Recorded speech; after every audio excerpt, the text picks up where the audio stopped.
Hey guys, welcome back to YouTube channel. I am Om Prakash Saini और आज हम जो अनाउंस करने जा रहे हैं वो हमारा व्हाट्सएप नंबर है, जिसके माध्यम से हम आप तक विभिन्न प्रकार के आपकी आवश्यकता के अनुसार नोट्स उपलब्ध करवाएंगे। आपको अपना सब्जेक्ट और क्लास लिखकर हमें व्हाट्सएप करना है। आपको तुरंत आपके सब्जेक्ट के और आपकी क्लास के पूरे नोट्स जो भी अवेलेबल होंगे वो सेंड कर दिए जाएंगे। हमारे जो व्हाट्सएप नंबर रहेंगे वो हैं 86 96 60 85 41। आप इस नंबर पर हमें व्हाट्सएप कर सकते हैं। आप इस पर कॉल ना करें, कॉल रिसीव नहीं कर पाएंगे क्योंकि काफ़ी स्टूडेंट्स होते हैं वो कंटिन्यूसली इस पर कॉल करते हैं। Thank you so much. परिचय। आदित्य, तुम क्या कर रहे हो?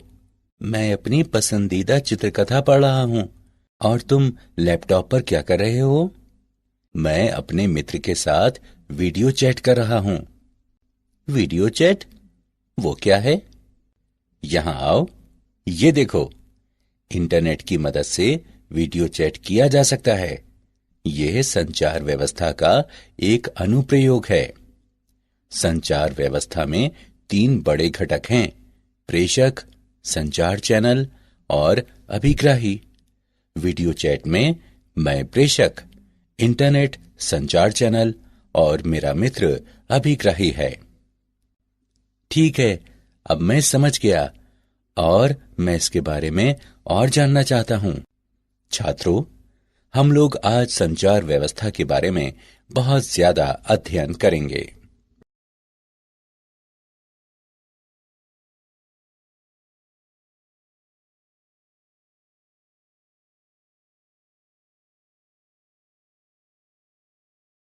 उद्देश्य। इस पाठ के अंत में आप निम्न करने में सक्षम हो जाएंगे: संचार व्यवस्था के अवयवों को जानना, मौलिक शब्दावलियों का वर्णन करना, सिग्नलों की बैंडविड्थ का वर्णन करना, प्रेषण माध्यम की बैंडविड्थ को समझना, विद्युत चुंबकीय तरंगों के संचरण का वर्णन करना, मॉडुलन और इसकी आवश्यकता को जानना, आयाम मॉडुलन का वर्णन करना और आयाम मॉडुलित तरंग के उत्पादन और संसूचन का विश्लेषण करना।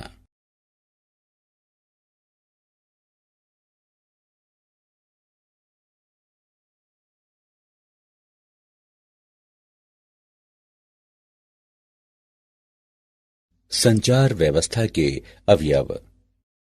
संचार का मतलब है एक स्थान से संदेश भेजना और दूसरे स्थान पर किसी माध्यम से उसे प्राप्त करना।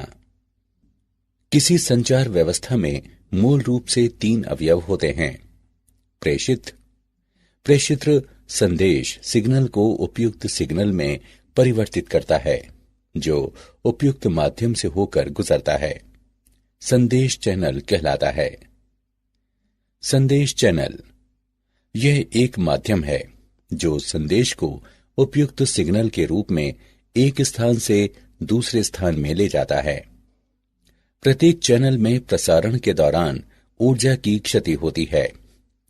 अभिग्राही। अभिग्राही प्रेषित द्वारा तैयार उपयुक्त सिग्नल को वास्तविक संदेश में परिवर्तित करता है। अभिग्राही प्रेषण क्षति के लिए सिग्नल के प्रवर्धन सहित संचालन का प्रतिफल है। अभिग्राही प्रेषण हानि के लिए क्षतिपूर्ति कर सिग्नल के प्रावर्धन सहित इसका संचालन प्रेषित्र द्वारा विपरीत सिग्नल प्रक्रिया के लिए विमॉडुलन और कूटानुवाद करता है।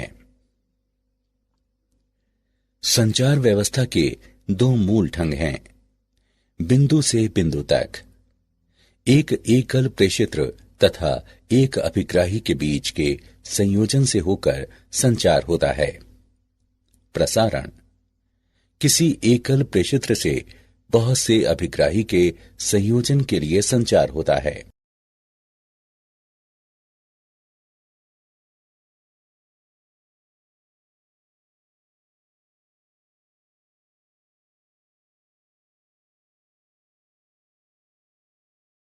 मूल शब्दावलियां। ट्रांसड्यूसर। ट्रांसड्यूसर एक यंत्र है जो ऊर्जा को एक स्वरूप से दूसरे स्वरूप में परिवर्तित करता है।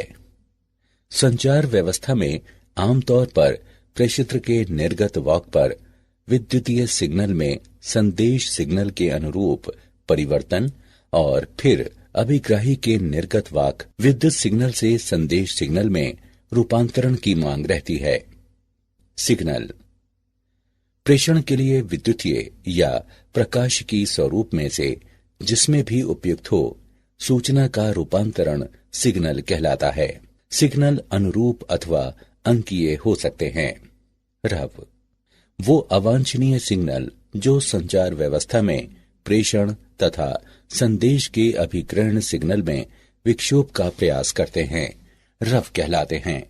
क्षीणता किसी माध्यम से संचरण के समय सिग्नल की प्रबलता में क्षति को क्षीणता कहते हैं। प्रवर्धन किसी इलेक्ट्रॉनिक परिपथ के उपयोग द्वारा सिग्नल की क्षमता बढ़ाने वाली प्रक्रिया प्रवर्धन कहलाती है। संचार चैनल में क्षीणता के कारण होने वाले क्षय की क्षतिपूर्ति के लिए प्रवर्धन आवश्यक है। परास यह स्रोत तथा लक्ष्य के बीच की वो अधिकतम दूरी है जहां तक सिग्नल को उसकी पर्याप्त प्रबलता से प्राप्त किया जाता है। बैंडविड्थ या बैंड चौड़ाई। बैंड चौड़ाई से हमारा तात्पर्य उस आवृत्ति परास से है जिस पर कोई उपकरण प्रचालित होता है अथवा स्पेक्ट्रम के उस भाग से होता है जिसमें सिग्नल की सभी आवृत्तियां विद्यमान हैं। पुनरावर्तक पुनरावर्तक अभिग्राही तथा प्रेषित का संयोजन होता है। पुनरावर्तकों का उपयोग किसी संचार चैनल के परास को विस्तारित करने के लिए किया जाता है।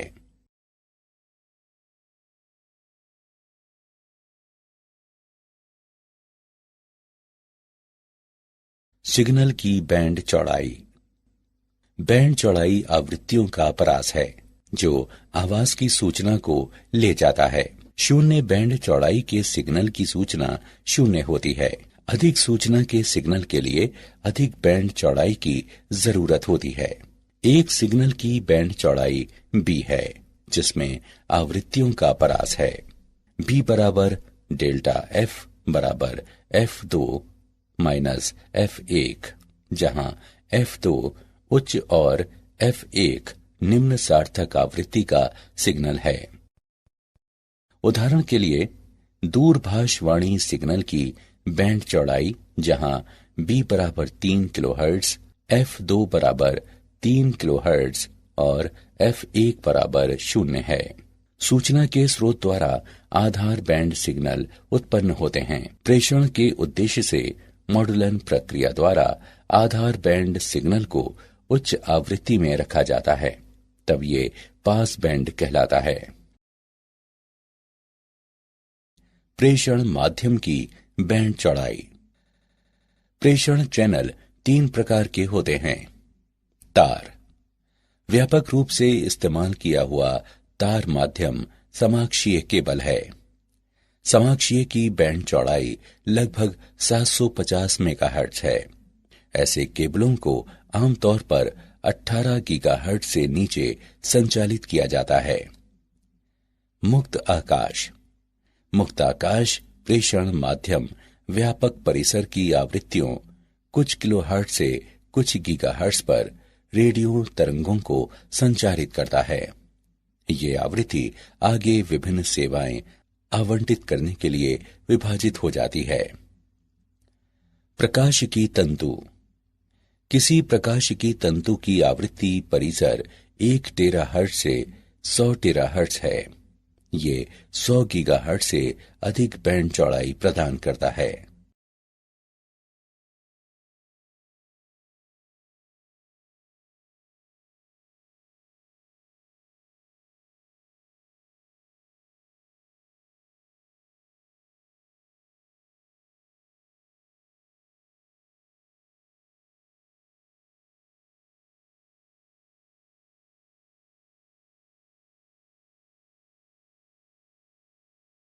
वैद्युत चुंबकीय तरंगों का संचरण। पृथ्वी का वायुमंडल गैसीय पर का रोमांचक परास प्रस्तुत करता है, जिसमें वैद्युत चुंबकीय तरंगों को विभिन्न आवृत्तियों में विभिन्न मार्गों पर संचरित करता है।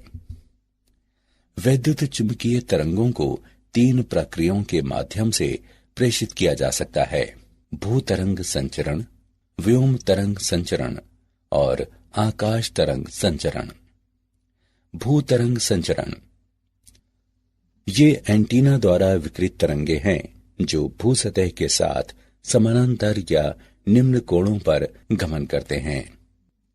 जब भूतरंगे भूसतह के ऊपर से गुजरती हैं, पृथ्वी के वायुमंडल द्वारा अवशोषित हो जाती हैं, इसलिए वे थोड़ी ही दूरी तय करके समाप्त हो जाती हैं। यहां भूतरंगे केवल 500 हर्ट्ज से 1500 किलोहर्ट्ज की कम आवृत्तियों के संचरण को झेल पाती हैं। व्योम तरंग संचरण।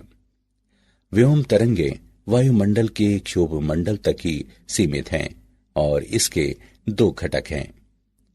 प्रत्यक्ष तरंगे। ये तरंगे प्रेषण से अभिग्रहण एंटीना तक सीधे भ्रमण करती हैं।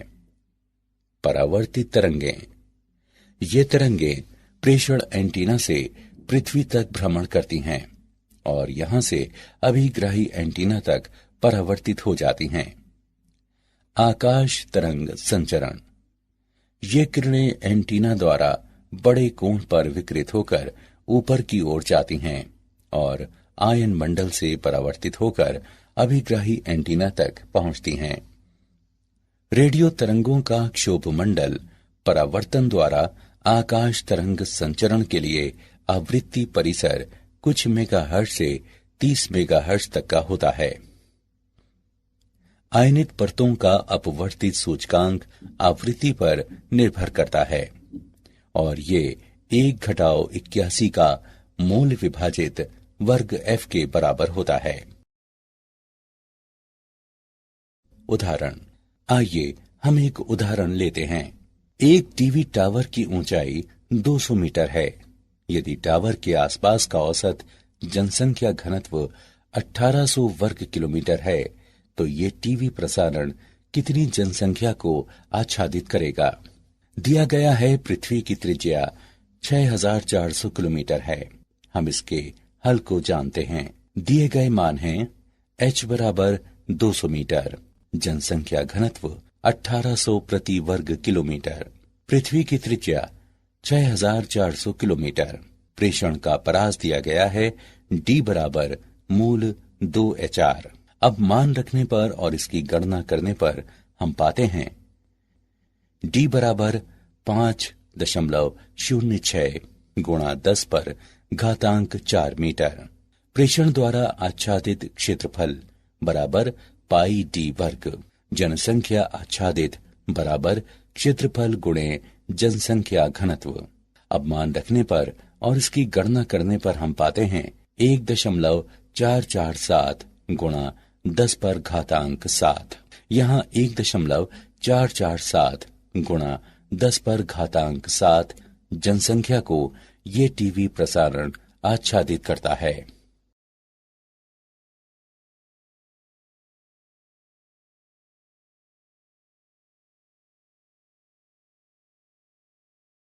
मॉड्यूलन और इसकी आवश्यकता। मौलिक रूप से निम्न आवृत्ति के सूचना सिग्नल को लंबी दूरी तक प्रेषित नहीं किया जा सकता है, अतः सूचना सिग्नल को उच्च आवृत्ति वाली रेडियो तरंग में अध्यारोपित करना जरूरी हो जाता है। इसे वाहक तरंग कहते हैं। सूचना सिग्नल को उच्च आवृत्ति रेडियो तरंग में अध्यारोपण मॉड्यूलन कहलाता है। एंटीना का आकार। किसी सिग्नल को प्रेषित करने के लिए हमें किसी एंटीना की आवश्यकता होती है। कोई एंटीना उस सिग्नल में समय के साथ होने वाले परिवर्तन उचित रूप से संवेदन कर सके। इसके लिए ये आवश्यक है कि इस एंटीना का साइज उस सिग्नल से संबद्ध तरंग दैर्ध्य के तुलनीय हो और साइज कम से कम लैम्ब्डा विभाजित 4 विमा हो। 30 किलोहर्ट्ज आवृत्ति की किसी EM यानी वैद्युत चुम्बकीय तरंग की तरंग दैर्ध्य लैम्डा 10 किलोमीटर है। स्पष्ट है कि इस लंबाई के तुलनीय साइज का एंटीना निर्मित करना तथा प्रचालित करना संभव नहीं है। अतः हमारे न्यून आवृत्ति आधार बैंड सिग्नल में निहित सूचना को किसी उच्च रेडियो आवृत्तियों में प्रेषण से पूर्व रूपांतरित करने की आवश्यकता होती है। एंटीना द्वारा शक्ति विकिरण। विकिरित शक्ति L विभाजित लैम्डा का वर्ग है। ये प्रदर्शित करता है कि समान लंबाई के एंटीना के लिए आवृत्ति बढ़ने के साथ विकिरित शक्ति भी बढ़ती है। अतः किसी लंबी तरंग दैर्ध्य के आधार बैंड सिग्नल द्वारा प्रभावी शक्ति विकिरण कम होती है। अतः किसी अच्छे प्रेषण के लिए हमें उच्च शक्ति चाहिए और इसीलिए ये तथ्य दिया गया है। हमें प्रेषण के लिए उच्च आवृत्ति के उपयोग की आवश्यकता को दर्शाता है। विभिन्न प्रेषित्रों से प्राप्त सिग्नलों का मिश्रण। यदि कई प्रेषित्र एक साथ आधार बैंड सिग्नलों का प्रेषण करते हैं तो उन्हें अलग करना मुश्किल हो जाता है। अतः प्रेषण से पहले मूल निम्न आवृत्ति आधार बैंड सिग्नल को उच्च आवृत्ति तरंग में रूपांतरित करने की आवश्यकता होती है, ताकि रूपांतरित सिग्नल में उन सभी सूचनाओं का समावेश हो जो मूल सिग्नल में समाहित थी। एक ज्या वक्रीय वाहक तरंग को इस प्रकार प्रस्तुत किया जा सकता है। CT बराबर AC साइन ओमेगा CT जमा 5। मॉडुलन के 3 प्रकार होते हैं: आयाम मॉडुलन, आवृत्ति मॉडुलन और कला मॉडुलन।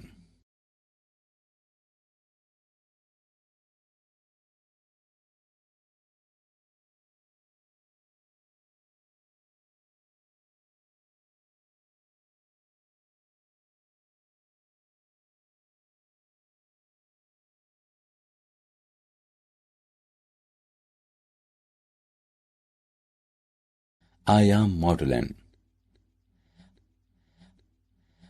हम विचार करें, वाहक तरंग और मॉडुलन तरंग निम्न द्वारा प्रस्तुत किए जाते हैं: VCT बराबर VC sine omega CT, VMT बराबर VM साइन ओमेगा MT।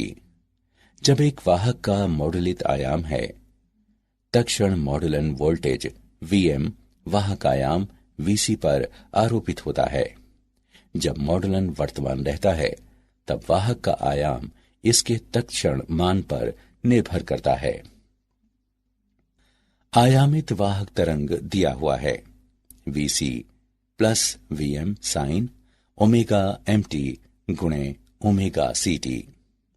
इसे इस प्रकार से लिखा जा सकता है: VT बराबर VC sine omega CT plus mu VC sine omega MT sine omega CT, जहां म्यू बराबर VM बटे VC मॉडुलन सूचकांक कहलाता है।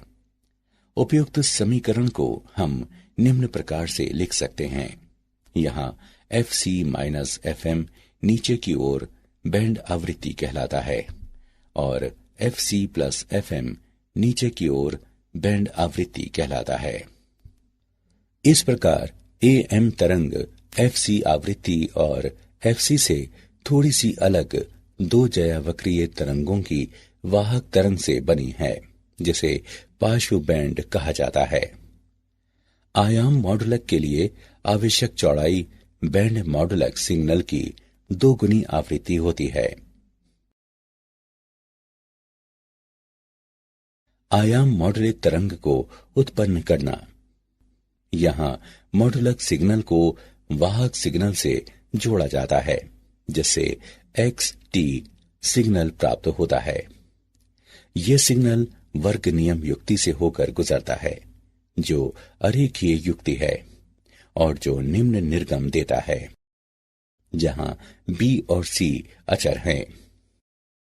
सिग्नल बैंड पारक फिल्टर से होकर गुजरता है, जो DC और ज्या वक्रीय आवृत्तियों ओमेगा M, 2 ओमेगा M और 2 ओमेगा C का परित्याग करता है और आवृत्तियां ओमेगा C घटा ओमेगा एम और omega C plus omega M को कायम रखता है। इसलिए बैंड पारक फिल्टर का निर्गम एक एएम तरंग है।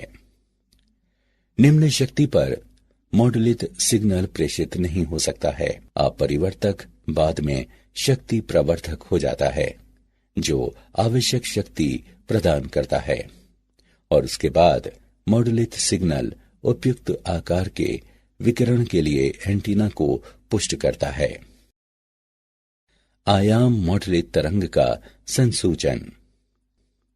संसूचन वह प्रक्रिया है जिसके द्वारा मॉड्यूलेट वाहक तरंग से मॉड्यूलेट सिग्नल की पुनः प्राप्ति की जाती है। प्रेषित संदेश चैनल के माध्यम से संचरण के दौरान क्षीण पड़ जाता है। इसलिए अभिग्राही एंटीना के पीछे प्रवर्धक और संसूचक लगाया जाता है। वाहक आवृत्ति निम्न आवृत्ति में बदल जाती है जो मध्यवर्ती आवृत्ति कहलाती है। तब संसूचित सिग्नल को प्रवर्धित करने की जरूरत महसूस होती है। मॉड्यूलेट सिग्नल दिष्टकारी से होकर गुजरता है। सिग्नल का एनवेलप संदेश सिग्नल होता है और तब सिग्नल एनवेलप संसूचक से होकर गुजरता है।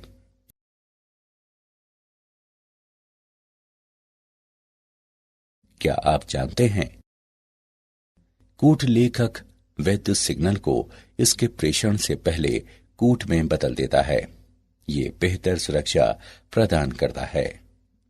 एक द्वैध संचार व्यवस्था ऐसी प्रणाली है जो दो युक्तियों से जुड़ी होती है और वे दोनों दिशाओं में एक दूसरे से संवाद का संचरण कर सकती हैं।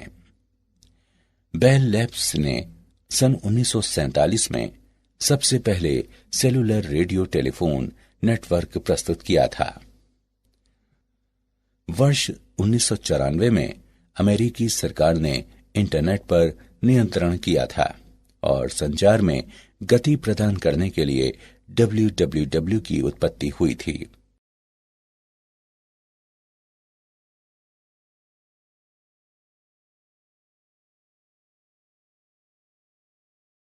सारांश। आइए हमने जो कुछ सीखा है उसे संक्षेप में दोहराएं। संचार का मतलब है एक स्थान से संदेश भेजना और दूसरे स्थान पर किसी माध्यम से उसे प्राप्त करना। संचार चैनल एक माध्यम है जो संदेश को उपयुक्त सिग्नल के रूप में एक स्थान से दूसरे स्थान में ले जाता है। प्रत्येक चैनल में प्रसारण के दौरान ऊर्जा का नुकसान होता है। संचार के लिए वैद्युतीय या प्रकाशिकी स्वरूप जो उपयुक्त हो उसमें सूचना को बदलने की प्रक्रिया सिग्नल कहलाती है। बैंड चौड़ाई आवृत्तियों का परास है जो वाणी की सूचना को ले जाता है। शून्य बैंड चौड़ाई के सिग्नल की सूचना शून्य होती है। ये किरणें एंटीना द्वारा बड़े कोण पर विकृत होकर ऊपर की ओर जाती हैं और आयन मंडल से परावर्तित होकर अभिग्राही एंटीना तक पहुंचती हैं।